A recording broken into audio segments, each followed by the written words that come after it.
ఎన్నికల సంఘం కీలక ఆదేశాలు జారీ చేసింది. బాణసంచా విక్రయాలపై ఈసీ నిషేధం విధించింది. జూన్ 4న ఎన్నికల ఫలితాలు వెలువడే నేపథ్యంలో ఏపీలో ర్యాలీలు, ఊరేగింపులకు అనుమతులు రద్దు చేసింది ఈసీ. రాష్ట్ర వ్యాప్తంగా బాణసంచా విక్రయాలపై నిషేధం విధించామని, ఆంక్షలు ఉల్లంఘిస్తే కఠిన చర్యలు తప్పవని హెచ్చరించింది.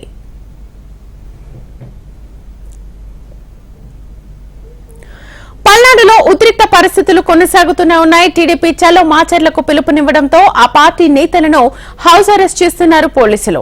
ఈ క్రమంలోనే మాచర్ల కూటమి అభ్యర్థి బ్రహ్మారెడ్డిని పోలీసులు హౌస్ అరెస్ట్ చేశారు. దీంతో వైసీపీ పోలీసుల తీరుపై బ్రహ్మారెడ్డి మండిపడ్డారు.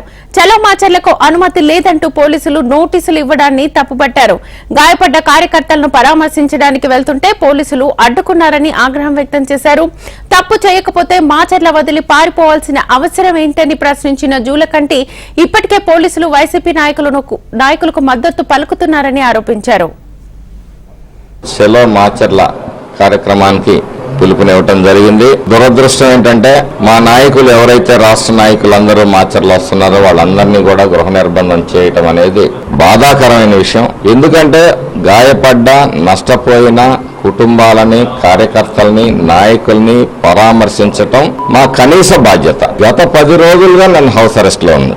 అతన్నేమో హైదరాబాద్ లో తిరుగుతా ఉన్నాడు. మరి నన్ను కనీసం మా ఊరన్నా పంపేయండి, అక్కడ ఏం జరుగుతుంది ఏంటి, వాస్తవాలు ఏంటి అని తెలుసుకొని మరి వాళ్ళకి కొంత ధైర్యం చెప్పాల్సిన అవసరం ఉంది అని చెప్పేసి మేము అన్నప్పటికీ కూడా 2 రోజులు ఆగండి, 3 రోజులు ఆగండి అంటూ వాయిదా వేస్తూ వచ్చారు. మాచర్ల ఎమ్మెల్యే స్వయంగా పోలవాయి గేట్ లో పాల్గొని ఈవీఎంను పగలగొట్టి విధ్వంసం చేస్తే అతని మీద, అట్లాగే గిరి గారు ఎవరైతే మా పోలింగ్ ఏజెంట్ ఉన్నారో ఆయన మీద దాడి చేస్తే మరి ఏ సెక్షన్ కట్టాకనే పరిస్థితి.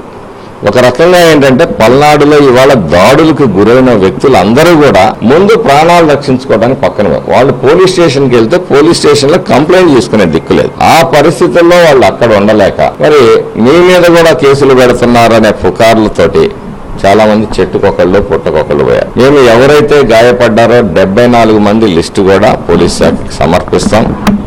ఆలస్యంగానైనా కేసులు రిజిస్టర్ చేసి తగిన చర్యలు తీసుకోవాలని చెప్పేసి కూడా పోలీస్ శాఖని కోరుతా ఉన్నాం. 2 గంటల్లో మాచర్లు వస్తాను, నా మీదేం కేసులు లేవు, నేనేం తప్పు చేయలేదని చెప్పేసి గాంభీర్యంగా పలికిన నవరత్నాల్లో అరాచక రత్నాలు, దోపిడీ రత్నాలు, దుర్మార్గపు రత్నాలు, రౌడీ రత్నాల్లో నువ్వు ఒక బూత్ రత్నానివి, రౌడీ రత్నానివి, దోపిడీ రత్నానివి.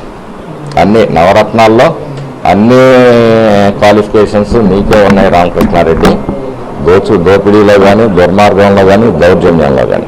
మరి వెంటనే మరి పారిపోయేది ఎందుకు? నువ్వు తప్పు చేయని వాడివైతే ప్రజాప్రతినిధిగా 4 సార్లు పనిచేసినాడు, ప్రజల ముందుకు రావాలి, చట్టం ముందుకు రావాలి.